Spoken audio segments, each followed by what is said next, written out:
नमस्कार। Hello dear students, कैसे हैं आप लोग। मैं धीरेन्द्र सर अपने YouTube चैनल पर आप लोगों का फिर से एक बार स्वागत करता हूं और आप लोगों के लिए मैं ग्रामर का एक अगला वीडियो लेकर हाजिर हूं। मुझे उम्मीद है कि अब आप लोग इंग्लिश को एंजॉय कर रहे होंगे। बच्चों, मैं एक चीज बता दूं, मैं जिस प्रकार से आपको लेकर के चल रहा हूं, आप मेरे साथ चलिए, जुड़िए बढ़िया। जहां से मैंने अंग्रेजी स्टार्ट की है उससे नीचे लगभग कुछ नहीं होता है, और जो होता है वो आप जानते हो। मेरी आप लोगों से एक निवेदन यह है, मैं पहले भी बताया था कि यह जो वीडियो ग्रामर का भी जो मैं सीरीज चला रहा हूं, यह किसी भी क्लास खास के लिए नहीं है। कोई भी अंग्रेजी प्रेमी, और मुझे लगता है कि कोई भी, शायद ही कोई स्टूडेंट्स है जिसको अंग्रेजी से प्यार नहीं है, तो वो इस वीडियो को वॉच करेगा। इसलिए मेरा जो रिक्वेस्ट है कि आप घर गांव में अपने भाइयों बहनों को, अपने संबंधियों को, सारे लोगों को, खास करके वैसे बच्चों को जो गवर्नमेंट स्कूल के बच्चे हैं, जिनको शहर में आकर के पढ़ने की अपॉर्चुनिटी है, नहीं है, जिनको टीचर नहीं मिल पाते हैं, वैसे बच्चों तक आप मेरे वीडियो को पहुंचाइए। क्योंकि मैं तमाम गवर्नमेंट स्कूल के सारे बच्चों को, चाहे वो झारखंड के हो, बिहार के हो, ये कहीं के भी हो, मैं सबों को अंग्रेजी सिखाना चाहता हूं। और मुझे विश्वास है कि मुझसे जो जुड़ेगा वो अंग्रेजी सीखेगा। और मेरे अंग्रेजी सीखने के लिए अगर फर्स्ट टाइम अगर आप मेरे वीडियो को वॉच कर रहे हैं, तो शुरू से फर्स्ट ग्रामर सीरीज के फर्स्ट वीडियो से आप वॉच करना स्टार्ट करो, तभी आपको मेरी बात समझ में आएगी। मैं एक चीज बता देना चाहूंगा कि मैं गवर्नमेंट स्कूल से पास आउट स्टूडेंट्स रहा हूं, बोरा पर बैठा हूं। I have realised and felt the pain and complexity of English। अंग्रेजी के दर्द को मैंने महसूस किया है। इसलिए आप मेरी पढ़ाई में एक चीज गौर करोगे, आपको अलग मिलेगा।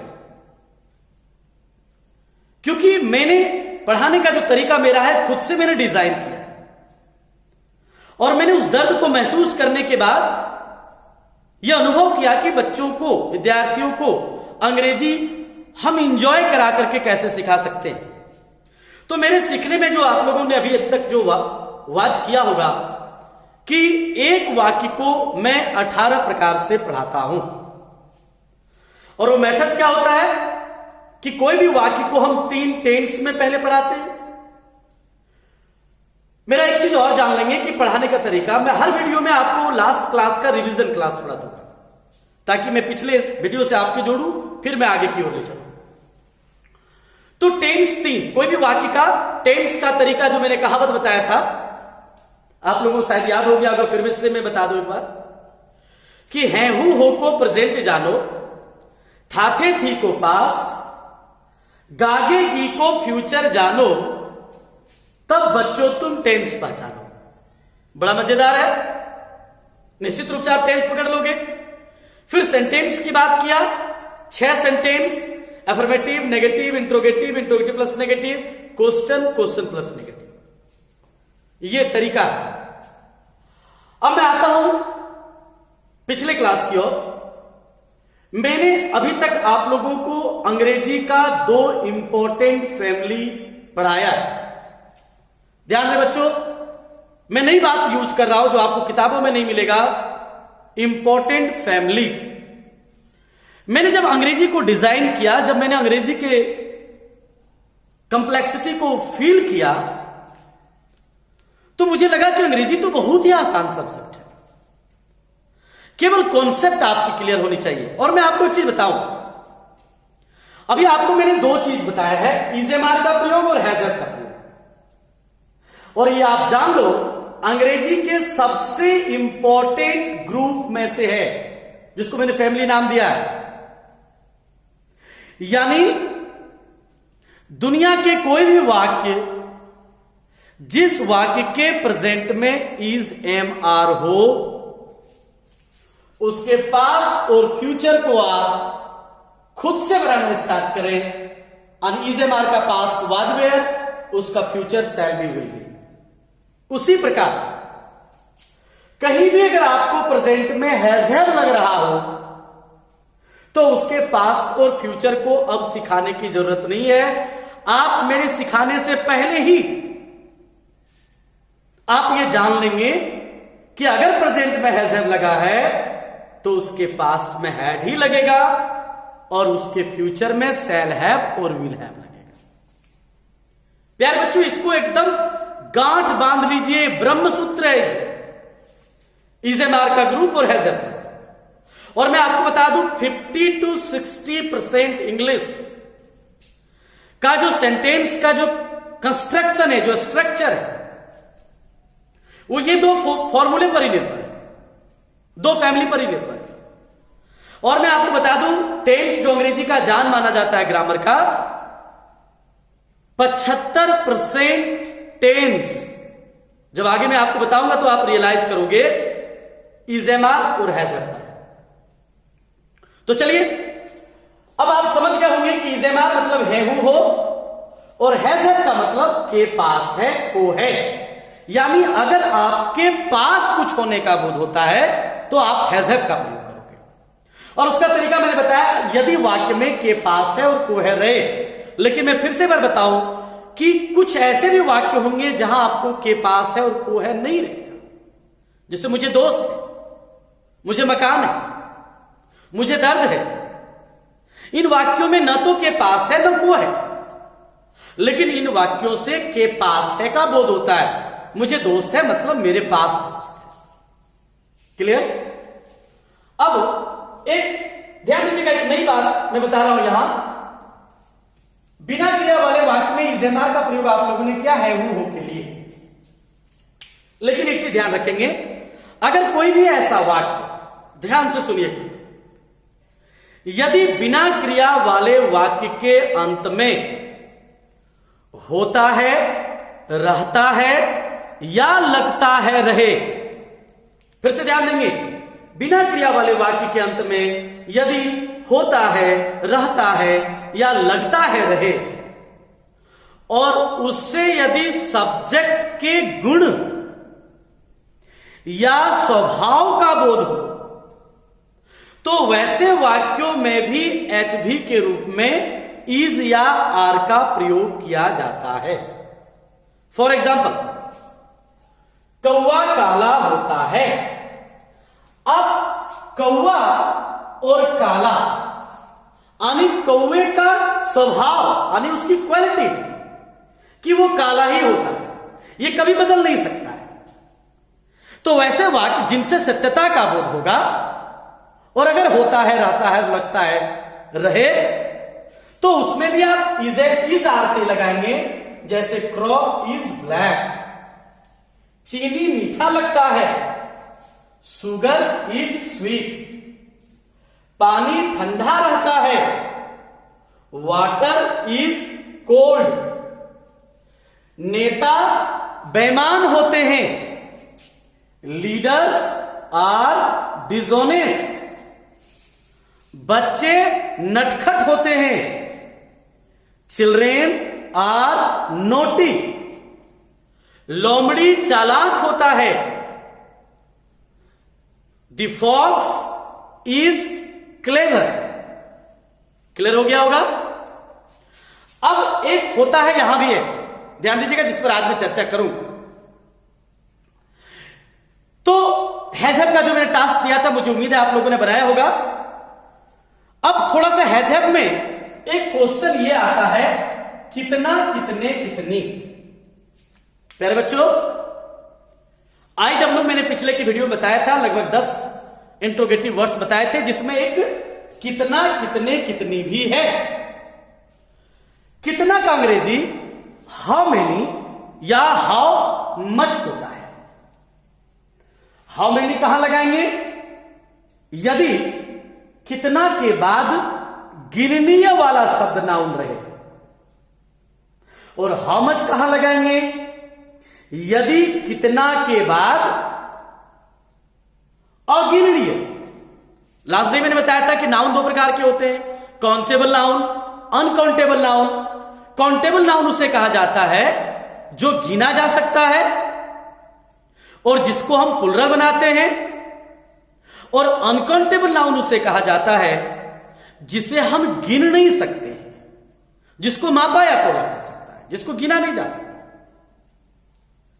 और उसका हम प्लुरल भी नहीं बनाते। जैसे फॉर एग्जाम्पल, राम के पास कितनी गायें हैं? अब कितनी गायें, निश्चित रूप से आप गायें गिनने वाला समझ गए होंगे, हाउ मेनी लगेगा कि हाउ मच लगेगा। तो फॉर्मूला ध्यान दीजिएगा, मैंने जो लिखा है हाउ मेनी या हाउ मच प्लस नाउन, इसको समझिएगा, आपको हो सकता है परेशानी हो। ये नाउन क्या है? मतलब कितना, कितने, कितनी के बाद वाले शब्द। प्यारे बच्चों एक चीज याद रखोगे, हाउ मेनी, हाउ मच ऐसे इंट्रोगेटिव वर्ड्स हैं जिसके बाद कोई ना कोई नाउन लगभग अवश्य आएगा, और कितना, कितने, कितनी के बाद जो नाउन आएगा वो आप एक साथ यूज करें आईडब्ल्यू के रूप में तो हो जाएगा हाउ मेनी काउस। कहीं कोई दिक्कत? अब है हैज या हैव। तो लास्ट डे मैंने बता दिया था हेल्पिंग वर्ब सब्जेक्ट के अनुसार निर्भर करेगा, और हैज के बारे में बताया था कि हैज सिंगुलर है, हैव प्लुरल है। आप लोग याद रख रहे हैं ना? तो सब्जेक्ट वाक्य का कौन है? सब्जेक्ट के बारे में मैंने क्या बताया था कि अभी जनरली आप ये मान के चलोगे कि वाक्य के शुरू वाला जो शब्द होगा वो सब्जेक्ट है। राम यानी राम से एक का बोध होता है तो हैज राम, सूत्र में बैठा दिया, ऑब्जेक्ट नहीं है, नहीं थी। अब ये नहीं देखना कि काउस है तो हम यहां हैव लगा देंगे, काउस के साथ हैव लगेगा, बट हेल्पिंग वर्ब हमारा हमेशा सब्जेक्ट के ऊपर निर्भर करेगा। तो राम के पास कितनी गाय है? How many cows has Ram. अब अगर रहे मोहन के पास कितना समय है। अब ध्यान देंगे बच्चों, कितना के बाद जो समय है वो अनकाउंटेबल है, यानी अब हम लगाएंगे हाउ मच टाइम। समझ रहे कहीं कोई दिक्कत? याद रखिए सूत्र से, हाउ मच टाइम, नाउन मतलब कितना के बाद वाला वर्ड, टाइम। अब सब्जेक्ट है फिर मोहन, मोहन भी सिंगुलर है, हैज मोहन। अब अगर आपने एक क्वेश्चन बना लिया तो 3 आप बना लोगे, कितना समय था केवल आप हैव लगा दोगे, कितना समय होगा अब आप क्या करोगे? Will have. लेकिन ध्यान रहे विल हैव को आप एक जगह नहीं लगा सकते हो, विल मोहन हैव। आप कहोगे सर विल हैव यहां एक जगह है, आप इसको अलग क्यों कर दिए? तो लास्ट डे मैंने बताया था किसी भी वाक्य का हेल्पिंग वर्ब एक वर्ड का होता है, क्योंकि ऐसे तो मोहन के साथ हैज लगना चाहिए, लेकिन मैंने बताया था फ्यूचर में चाहे सेल लगे या विल लगे सबके साथ हैव का प्रयोग करेंगे, तो विल मोहन हैव। अब आप समझ गए होंगे। अब मैं इसको बताता हूं,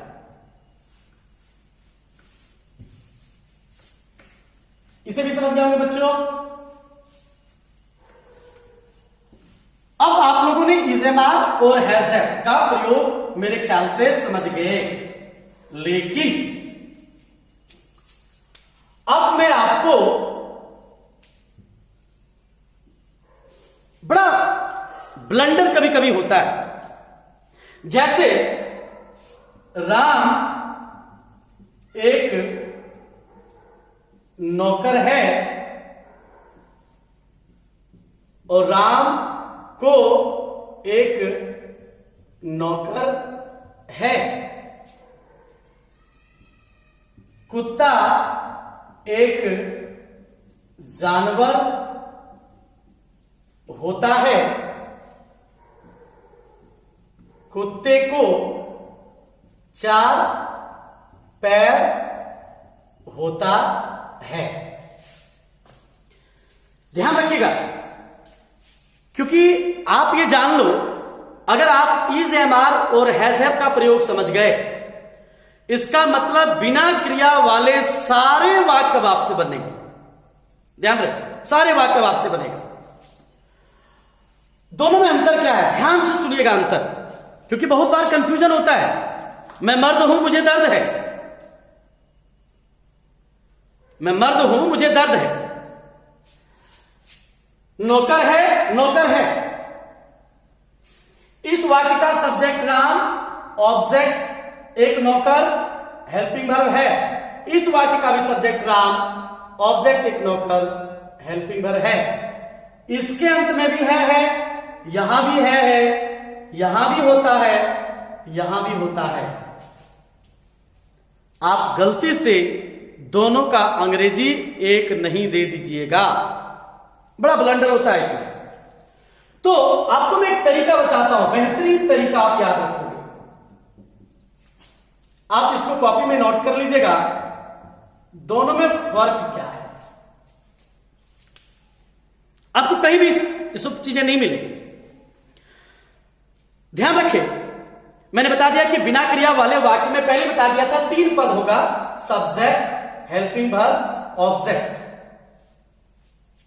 सब्जेक्ट, हेल्पिंग वर्ब, ऑब्जेक्ट,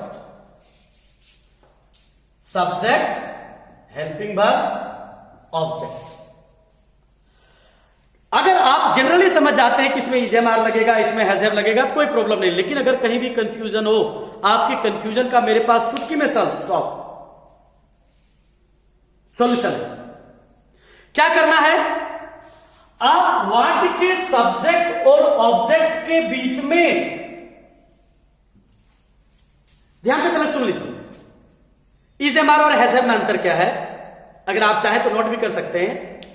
यदि किसी भी वाक्य के सब्जेक्ट और ऑब्जेक्ट के बीच में स्वयं का संबंध रहे, तो वैसे वाक्य में हम इज एम आर का प्रयोग करते हैं। लेकिन यदि किसी वाक्य के सब्जेक्ट और ऑब्जेक्ट के बीच में स्वयं का संबंध न रहकर के पास होने का संबंध रहे, तो वैसे वाक्य में हैज और हैव लगाएंगे। अब क्लियर, अभी आप समझ जाओगे। अभी मैंने बताया कि दोनों का सब्जेक्ट, ऑब्जेक्ट, हेल्पिंग वर्ब एक है, लेकिन दोनों में डिफरेंस है। राम एक नौकर है, यानी राम और नौकर के बीच जो रिलेशन है वो स्वयं का रिलेशन है, यानी राम खुद स्वयं नौकर है। ध्यान देंगे, तो इसमें आप लगाओगे is am are, Ram is a servant. लेकिन राम को एक नौकर है, अब यहां राम नौकर नहीं है, अब यहां राम के पास नौकर है, यानी यहां राम मालिक है। यानी अब इसका बना हो गया राम हैज ए सर्वेंट। गौर करना बच्चों, कितना डिफरेंस है। इज ने राम को नौकर बना दिया, हैज ने राम को मालिक बना दिया। कितना डिफरेंस है। जैसे राम एक कुत्ता है और राम को एक कुत्ता है। फॉर एग्जाम्पल, अगर आप राम के घर गए और वहां एक बड़ा प्यारा कुत्ता आपने देखा और आपने अंग्रेजी बोलने का प्रयास किया कि Ram you are a very lovely dog, जबकि आप कहना चाह रहे हैं कि राम तुम्हारा कुत्ता बड़ा प्यारा, तुमको बड़ा प्यारा कुत्ता है। और अगर आपने कह दिया कि you are a lovely dog, तो आपको मारेगा कि छोड़ेगा? तो इसके डिफरेंस को समझ लीजिए। You are a dog means तुम कुत्ता हो। कभी कभी लोग गाली देते हैं, तुम गधा हो, तुम कुत्ता हो, तुम बैल हो, तुम उल्लू हो, तो वहां आप लगाइए you are a dog, you are an ass. लेकिन अगर आप यह कहना चाह रहे हैं कि राम तुमको एक बड़ा प्यारा कुत्ता है, तो वहां आप बोलेंगे you have a lovely dog. Difference समझ रहे हैं? You have a lovely dog.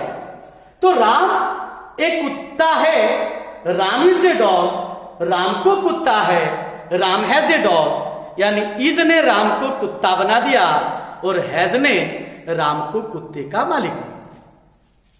यहां समझ गए होंगे आप लोग? अब आ जाइए होता है। फिर ध्यान दीजिएगा, होता है का भी अंग्रेजी इज एम आर भी होता है और हैज भी होता है। आप कैसे डिफरेंस करोगे? अब आप आराम से डिफरेंस कर लोगे। कुत्ता एक जानवर होता है। अब यहां कुत्ता और जानवर के बीच में संबंध क्या है? कुत्ता खुद जानवर होता है, कुत्ता स्वयं जानवर होता है।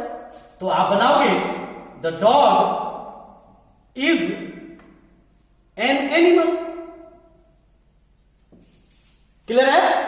लेकिन कुत्ते को 4 पैर होता है, तो कुत्ता पैर नहीं होता है। समझने की कोशिश कीजिए, कुत्ता पैर नहीं है, इसका मतलब कुत्ते के पास पैर।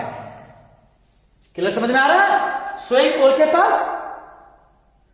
तो कुत्ते को 4 पैर होता है मीन्स कुत्ते के पास 4 पैर होता है, यानी हैज लगेगा यहां या इज लगा, यानी एक होता है का इज हुआ, एक होता है का हैज हुआ। अब बच्चे नटखट होते तो चिल्ड्रेन आर नोटी, क्योंकि वो खुद नटखट होते हैं, लेकिन बच्चों को खिलौना होता है, बच्चों को दोस्त होता है। तो बच्चे नहीं होते हैं दोस्त, मतलब बच्चे खिलौने नहीं, बच्चों को खिलौना होता है, मतलब बच्चों के पास होता है। तो चिल्ड्रेन हैव टॉयज। मुझे लगता है अब आप लोग ये इज एम आर और हैज का डिफरेंस को भी समझ गए होंगे। मुझे लगा इसके लिए भी अलग से एक वीडियो बनाना बड़ा जरूरी है, क्योंकि ये 2 डिफरेंस अगर आप समझ गए, मतलब सारे बिना क्रिया वाले वाक्य को आप इजिली कर लो। चलिए थोड़ा सा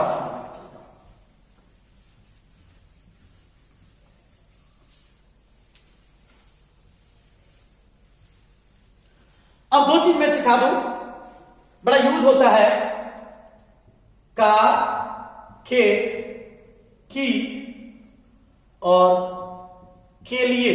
प्यारे बच्चों याद रखोगे, का, के, की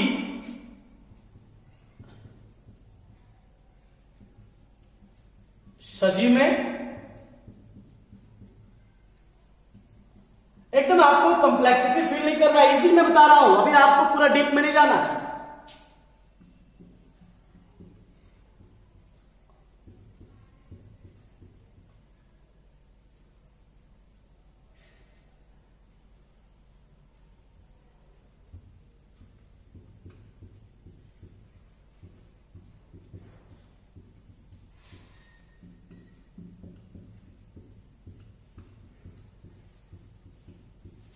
ध्यान दो बच्चों, का के की, ध्यान रहे का के की से संबंधित एक वर्ड होता है को।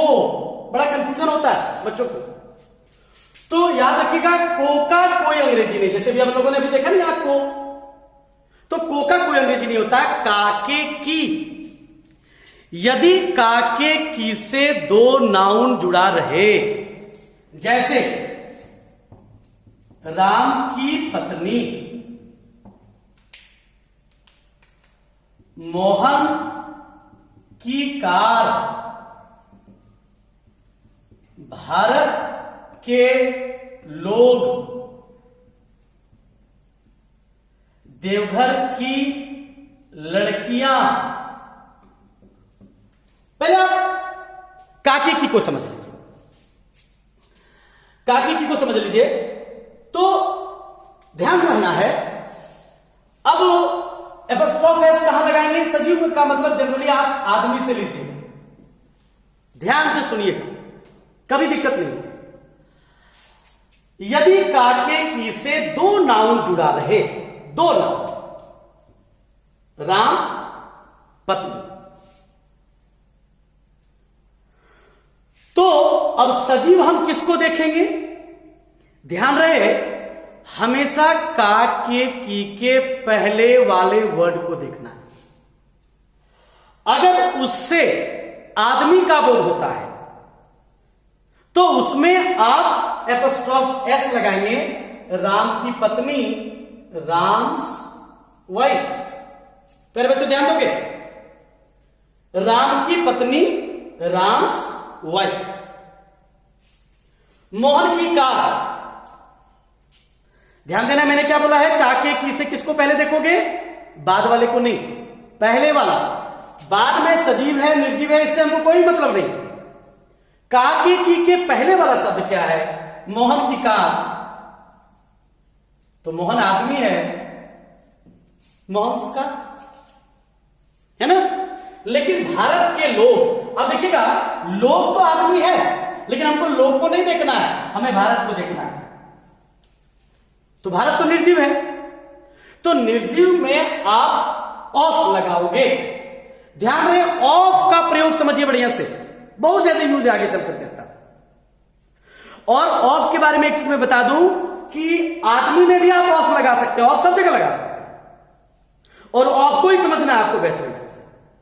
लेकिन ऑफ के प्रयोग के वक्त आपको बड़ी सावधानी बरतनी, और वो सावधानी क्या है कि ऑफ के प्रयोग में हमेशा आप उल्टा चलोगे। ध्यान देना, एपोस्ट्रोफ में आप सीधा चले, राम की पत्नी तो आपने पहले राम रखा, फिर की रखा, फिर पत्नी रखा, राम्स वाइफ। लेकिन ऑफ में आपको उल्टा चलना है, यानी और एक चीज याद रखिएगा, ऑफ के पहले प्रायः दी का प्रयोग करते हैं। ऑफ जो लगाइएगा उसके पहले जो नाउन आएगा उस नाउन के पहले प्रायः दी लगता है। तो भारत के लोग, ध्यान रहे, यानी उल्टा चलेगा, नहीं पहले लोग, द पीपल ऑफ इंडिया, उल्टा चले, the people of India. Deoghar की लड़कियां, यानी पहले लड़कियां, द गर्ल्स ऑफ देवघर। ध्यान रहे बच्चों, वीडियो में आप क्लास की तरफ पूरा, क्योंकि मैं प्रैक्टिस तो यहां करा नहीं पा रहा हूं, आपको मैं सेट दे देता हूं, प्रैक्टिस कर रहे घर में, और आप अगर करेंगे तो आप इंजॉय करेंगे। तो आप ध्यान दीजिएगा, एपोस्ट्रोफ एस और ऑफ को जो भी मैंने बताया ध्यान से सुनिएगा। ऑफ के प्रयोग में हमेशा उल्टा यूज करेंगे, एपोस्ट्रोफ एस में हम शुरू से यूज करेंगे। लेकिन एस लगेगा, यानी एपोस्ट्रोफ एस लगेगा या ऑफ लगेगा, ये डिसाइड काके की के पहले वाला वर्ड करेगा। That's clear. अब ये ऑफ वाला जो है ना, सब्जेक्ट भी हो सकता है, ऑब्जेक्ट भी हो सकता है। जैसे राम की पत्नी सुंदर है तो Ram's wife is beautiful. Mohan की कार नहीं है, Mohan's car is new. Bharat के लोग मेहनती होते हैं, the people of India are laborious. Deoghar की लड़कियां सुंदर होती है, the girls of Deoghar are beautiful. जैसे मैं भारत का नागरिक हूं, अब याद रखिएगा, भारत का नागरिक ऑब्जेक्ट हो गया, तो I am the citizen of India. अब याद रखिएगा, के लिए बहुत इजी है, जैसे राम के लिए फॉर राम, मोहन के लिए फॉर मोहन। और एक चीज आप याद रखो कि बच्चों, जनरली जो बच्चे गलती करते हैं, क्योंकि बच्चों के एक दिमाग में है कि के लिए का मतलब फॉर, लेकिन आप याद रखो, जैसे यह किताब राम के लिए है। This book is for Ram. क्योंकि के लिए, अब ध्यान रहे ये सब जो प्रीपोजिशन है, प्रीपोजिशन के बारे में थोड़ा सा मैं भी आपको बता दूं। प्री जोड़ पोजिशन, प्रीपोजिशन को आप दो वर्ड में बांट दीजिए। प्री माने पहले, पोजीशन माने स्थान। हमेशा याद रखिएगा, प्रीपोजिशन हमेशा हिंदी में जिस शब्द के बाद लगता है, अंग्रेजी में उस शब्द के पहले लग जाता है। तो यह किताब राम के लिए है, तो दिस बुक इज, अब के लिए के पहले राम है, नाउन है और राम। यह किताब तुम्हारे लिए है। दिस बुक इज, अब के लिए तुम्हारा, ये प्रोनाउन हो गया। नाउन मतलब नाम, प्रोनाउन मतलब नाम के बदले जो शब्द आता है। तो this book is for you, है ना। लेकिन अगर रहे शिवगंगा का पानी पीने के लिए नहीं है। अब मैं दोनों यूज कर रहा हूं, का भी यूज कर रहा हूं, के लिए का भी यूज कर रहा हूं। तो शिवगंगा का पानी उल्टा चलना है, द वाटर ऑफ शिवगंगा, ये हो गया सब्जेक्ट। अब आप दोगे हेल्पिंग वर्ब, इज नहीं, नॉट। अब पीने के लिए, अब के लिए के पहले जो वर्ड है पीना, पीना जैसे मैंने बताया था, ना जहां भी लगा रहे वर्ब होता है, तो वर्ब है और वर्ब के पहले क्या लगाओगे, टू, टू ड्रिंक। यानी the water of Shivganga is not to drink. तो प्यारे बच्चे, मुझे लगता है इस वीडियो के माध्यम से आप लोगों ने इज़ेमार और हैज़ब, जो अंग्रेजी के सबसे इंपॉर्टेंट फैमिली है, उसके अंतर को आप समझे होंगे। फिर आप काके की को समझे, के लिए को समझे, मेरे लिए फॉर मी, तुम्हारे लिए फॉर यू, देश के लिए फॉर द कंट्री, देवघर के लिए फॉर देवघर, लेकिन पढ़ने के लिए टू रीड, खाने के लिए टू ईट, पीने के लिए टू ड्रिंक, सोने के लिए टू स्लीप। ओके, तो प्यारे बच्चों, मुझे लगता है कि आप एंजॉय कर रहे हो। इसी तरह से आप सीखते रहो, मैं सिखाते रहूंगा। चलिए, बहुत बहुत धन्यवाद। Good day to all of you.